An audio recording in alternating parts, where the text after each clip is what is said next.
So welcome back everyone. एक बार फिर से आप सभी का स्वागत है आपके इस खूबसूरत से चैनल पर। और मैं थोड़ा सा अपने बारे में इंट्रोडक्शन दे देता हूं कि माई सेल्फ डॉक्टर मयंक, और currently I am at studying at government medical college Vidisha. और आज हम काउंसलिंग के बारे में बात करने वाले। काउंसलिंग अपने आप में बहुत ही ज्यादा इंपॉर्टेंट है। क्योंकि अगर आपका स्कोर अच्छा है लेकिन उसके बावजूद अगर आप काउंसलिंग में किसी भी तरीके की मिस्टेक्स अगर कर देते हैं तो आपका जो डिजर्विंग कॉलेज है वो आपके हाथ से जा सकता है। तो आज हम समझेंगे कि काउंसलिंग में हमें किन किन बातों का ध्यान रखना है, कौन से ऐसे डॉक्यूमेंट्स हैं जिन्हें हमें पहले से तैयारी जिसके बारे में हमें करके रखना है। क्योंकि डॉक्यूमेंट्स अगर आपके पास नहीं होंगे तो सच में यार बहुत दिक्कत होती है। और उसके बाद हम ये डिस्कस करेंगे कि कौन सी मतलब टाइप्स की काउंसलिंग होती है, कौन से राउंड्स में हमें क्या क्या चीजें ध्यान रखनी है। तो सबसे पहले देख लेते हैं कौन से ऐसे डॉक्यूमेंट्स हैं जिन्हें हमें अपने साथ में रखना है। और अगर आपके डॉक्यूमेंट्स कंप्लीट होते हैं तो आपकी काउंसलिंग काफी स्मूथली मतलब हो जाएगी। अगर लेकिन किसी भी तरीके से अगर आप कोई भी डॉक्यूमेंट को मिस करते हैं तो ये आपके लिए बहुत ही ज्यादा प्रॉब्लमेटिक होगा। क्योंकि वो डॉक्यूमेंट लेने के लिए आपको, मान लीजिए आपको कॉलेज मिला रीवा का और आप रहते हैं मान लीजिए भोपाल में, तो ठीक है, अगर भोपाल में अगर आप रहते हो और रीवा का कॉलेज आपको मिला है, अगर आपका कोई भी डॉक्यूमेंट भोपाल में रह जाता है तो आपको फिर से वापस रीवा से भोपाल आना पड़ेगा और वो डॉक्यूमेंट को लेकर वापस अपने कॉलेज में जाना पड़ेगा। सो ये बहुत ज्यादा इंपॉर्टेंट है कि आप सारे डॉक्यूमेंट्स आपको मतलब पता हो। सो सबसे पहले आपको आपका नीट का जो स्कोर कार्ड है वो लेकर चलना है, ठीक है। दूसरा आपको नीट का एडमिट कार्ड, 10th 12th की मार्कशीट भी आपको लेके चलनी है। आपका प्रूफ, आपका जो मतलब आईडी प्रूफ है जैसे कि आधार कार्ड, पैन कार्ड या वोटर आईडी कार्ड, आप उसको भी लेकर चल सकते हैं।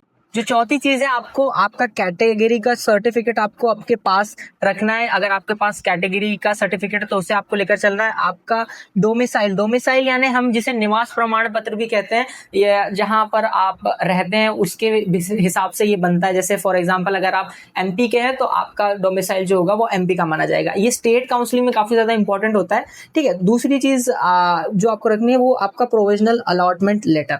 अगर इनकेस आपको किसी भी राउंड में कोई भी कॉलेज अगर अलॉट होता है तो वो आपको क्या करना है, उसका जो लेटर है आपको वो भी लेकर चलना है। अगर आपकी पीडब्ल्यूडी कैटेगरी है तो उसका सर्टिफिकेट आपको लेकर चलना है। अगर आपने गैप लिया है, ठीक है, अगर आपने किसी तरीके का गैप लिया है यानी ड्रॉप लिया है तो आपको एक गैप सर्टिफिकेट भी बनाना पड़ेगा। और कुछ स्टेट्स में एनसीएल भी लगता है यानी सेंट्रल का कास्ट सर्टिफिकेट लगता है।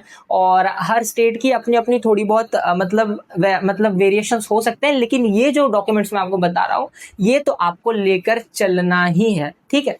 लेते हैं काउंसलिंग कितने टाइप्स की होती है और हमें उसके कैसे करना है। तो ठीक है, काउंसलिंग मेनली दो टाइप की होगी। एक होगी आपकी स्टेट की काउंसलिंग और दूसरी होगी आपकी ऑल इंडिया की काउंसलिंग। जो ऑल इंडिया में आप देख रहे हैं यहाँ पर, जो ऑल इंडिया में आपकी 15% जो सीट है वो ऑल इंडिया से आएगी आपकी, ठीक है। जिसके आपके एम्स हैं या जिपमर है, ये जो ऑल इंडिया से आपको, ये सिर्फ ऑल इंडिया से आपको मिलेंगे। और बचे हुए जो 85% सीट है वो आपको क्या मिलेगी, स्टेट से मिलेगी। यानी जितने भी स्टेट की मतलब सीट्स है गवर्नमेंट वाली, वो आपको स्टेट काउंसलिंग में उसके लिए पार्टिसिपेट करना पड़ेगा।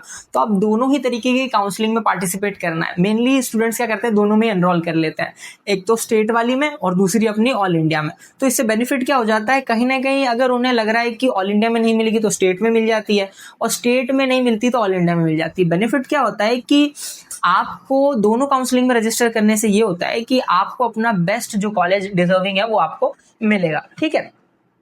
तो उसके बाद हमें क्या देखना है कि जो हमारा, ठीक है, अब हम देख लेते हैं कि किस तरीके के ये स्टेट के जो राउंड्स होता है, ठीक है। सबसे पहला होगा, क्या होगा, हमारे ऑल इंडिया के राउंड से हमारी काउंसलिंग शुरू होती है। हमने ऑल इंडिया में क्या कर लिया, रजिस्ट्रेशन कर लिया, ठीक है।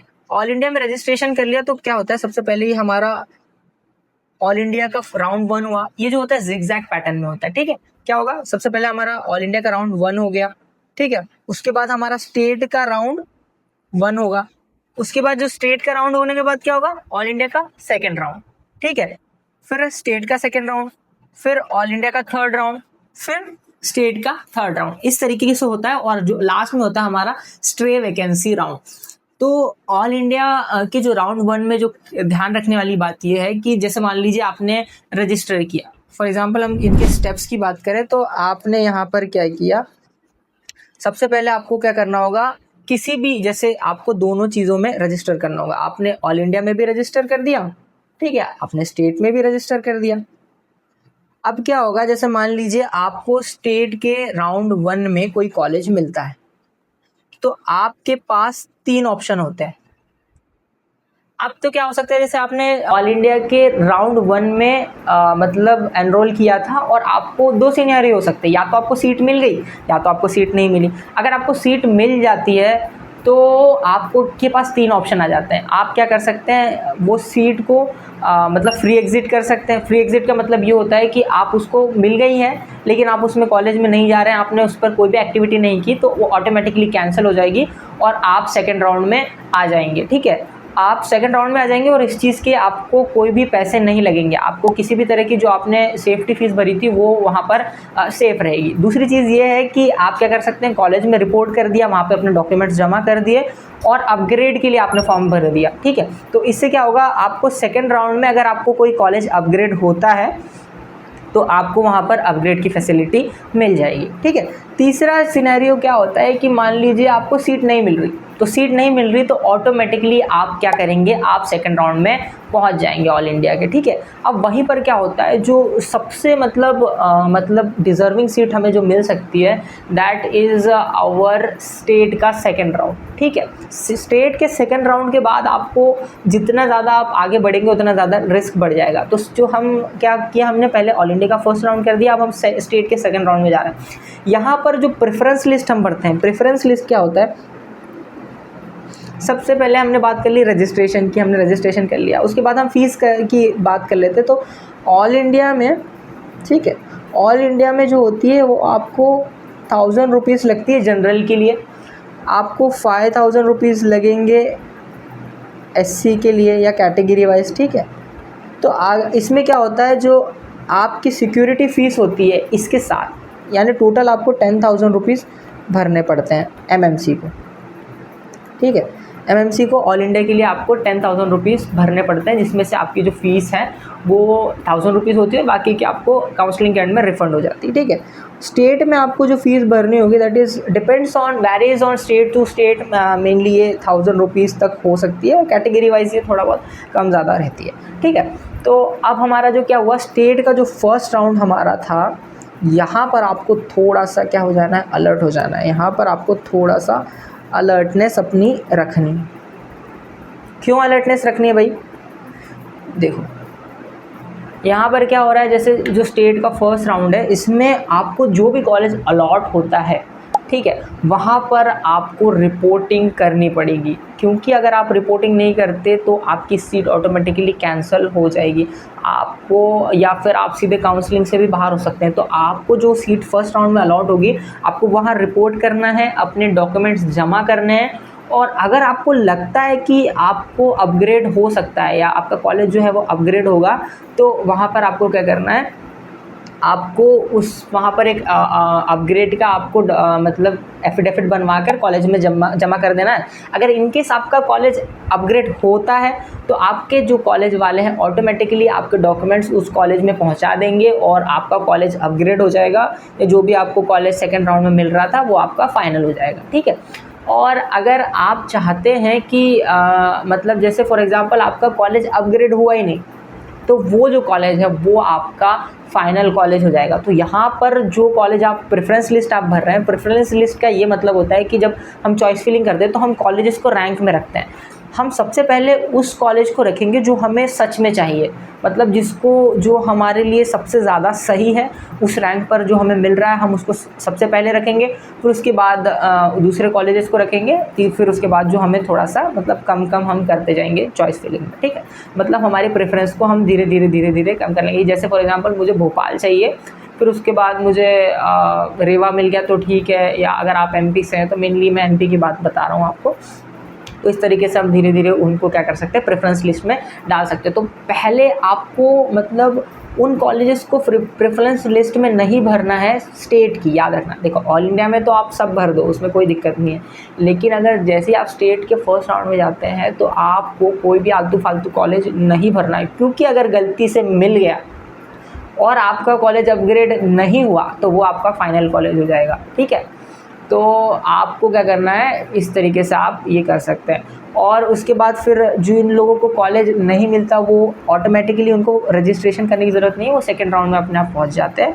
और जो मतलब जिन्हें थर्ड राउंड में भी नहीं मिलता, वो धीरे धीरे क्या होता है, अपने आप शिफ्टिंग हो जाती है। एक बार रजिस्ट्रेशन करना पड़ता है। हाँ, आप फ्रेश एंट्री भी कर सकते हो। जैसे मान लो आपने राउंड 1 के लिए रजिस्टर ही नहीं किया, तो आप ऑल इंडिया के राउंड 2 में भी रजिस्टर कर सकते हैं और स्टेट के राउंड 2 में भी ऑटोमेटिकली फ्रेश रजिस्ट्रेशन कर सकते हैं।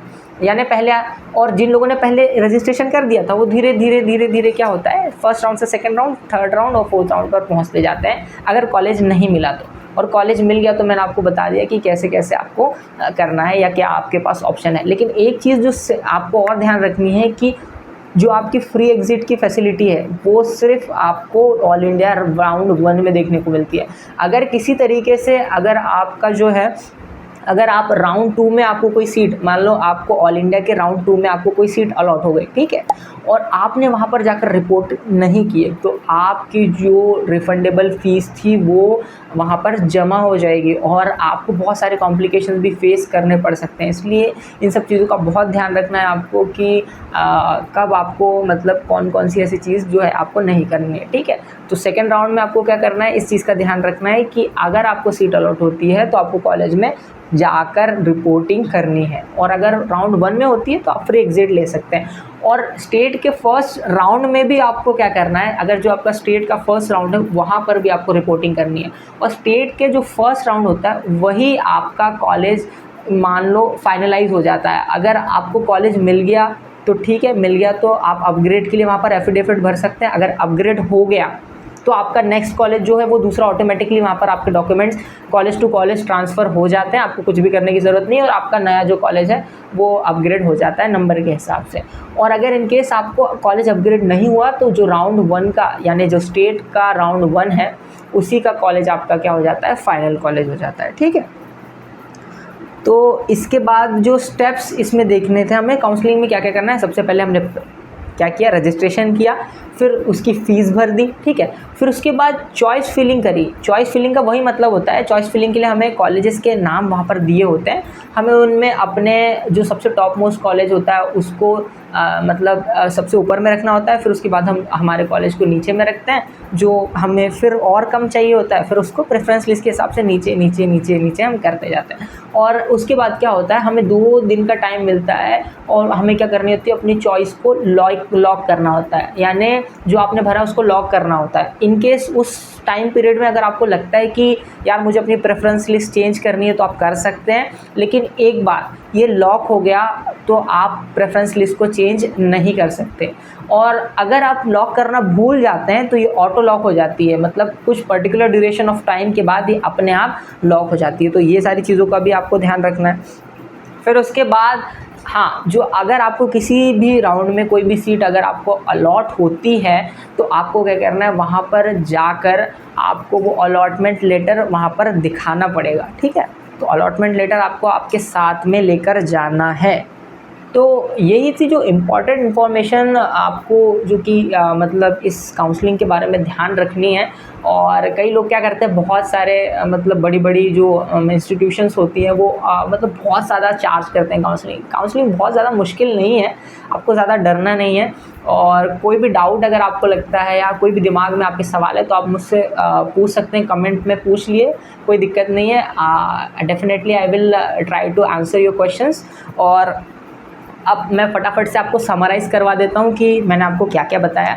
मैंने आपको बताया कि काउंसलिंग क्या होती है, ये आपके लिए इम्पॉर्टेंट क्यों है, कौन से आपको डॉक्यूमेंट्स जमा करने हैं और कौन सी चीज़ें जो आपको ध्यान में रखनी है, ठीक है। और जो डॉक्यूमेंट्स मैंने आपको यहाँ पर लिस्ट में दिए हैं आप उसका स्क्रीनशॉट ले लेना, ठीक है। उसके बाद मैंने आपको बताया कि 2 टाइप की काउंसलिंग होती है, एक ऑल इंडिया और एक स्टेट होती है, ठीक है। जो अपने एम्स वगैरह होते हैं या जितने भी जिपमर है या BHU है उसकी हमारी ऑल इंडिया से होगी, और प्राइवेट और गवर्नमेंट की जो 85% की सीट है वो हमारे स्टेट कोटा से होगी। दोनों काउंसलिंग में आपको आप चाहो तो पार्टिसिपेट कर सकते हैं या आप चाहो तो एक काउंसलिंग में भी पार्टिसिपेट कर सकते हैं, कोई उसमें बड़ा इशू नहीं है, ठीक है। उसके बाद क्या होता है, ऑल इंडिया का 1 का राउंड होता है। मैंने आपको बताया कि किस तरीके से इसका राउंड होता है, इस एग्जैक्ट पैटर्न में होता है। ऑल इंडिया का 1 होगा, फिर स्टेट का 1 होगा, फिर स्टेट का फिर ऑल इंडिया का 2 होगा, फिर स्टेट का 2 होगा, फिर ऑल इंडिया का 3 का होगा और फिर उसके बाद स्टेट का 3rd राउंड होगा, ठीक है। फिर लास्ट में हमारे स्ट्रे वैकेंसी राउंड होते हैं। तो मैंने आपको सारे राउंड्स के बारे में भी ये बताया था कि जो राउंड 1 होता है उसमें आपका फ्री एग्जिट अवेलेबल होता है। अगर आपको सीट मिलती है तो आप 3 ऑप्शन ऑप्ट कर सकते हैं, या तो आप जाकर वहाँ पर रिपोर्ट करिए और अपग्रेड के लिए एफिडेविट बनवाकर आप वहाँ पर रख सकते हैं, या आप फ्री एग्जिट ले सकते हैं, और अगर आपको सीट नहीं मिल रही है तो ऑटोमेटिकली आप नेक्स्ट राउंड में शिफ्ट होते जाएंगे, ठीक है। वैसे ही स्टेट के फर्स्ट राउंड में आपको क्या करना होता है, जो चॉइस फिलिंग आप करते हैं उसको आपको थोड़ा सा कॉन्शियस होकर अपना भरना है, क्योंकि अगर आप कोई भी ऐसा कॉलेज भर देते हैं और जो आपके लिए मतलब आपको नहीं चाहिए और वो आपको अलॉट हो जाता है, और इनकेस अगर आपका अपग्रेडेशन नहीं हो पाता तो वो आपकी सीट कंफर्म हो जाएगी। तो इसलिए आपको थोड़ा सा प्रेफरेंस लिस्ट भरने समय भी आपको ध्यान रखना है। और यही था, बस इतना ही यार, सिंपल है, ज़्यादा और इतना सोचने की ज़रूरत नहीं है। तो यही था दोस्तों आज का वीडियो, और ऐसे ही और भी इन्फॉर्मेटिव वीडियो से जुड़े रहने के लिए आप हमारे चैनल को फॉलो कर सकते हैं। हम ऐसी यूज़फुल इन्फॉर्मेशन पर वीडियोस बनाते रहते हैं। अगर आप एक मेडिकल स्टूडेंट हैं या किसी भी आप हेल्थ सेक्टर से जुड़े हैं तो ये चैनल आपके लिए है। और stay healthy, keep smiling, stay happy. Thank you so much.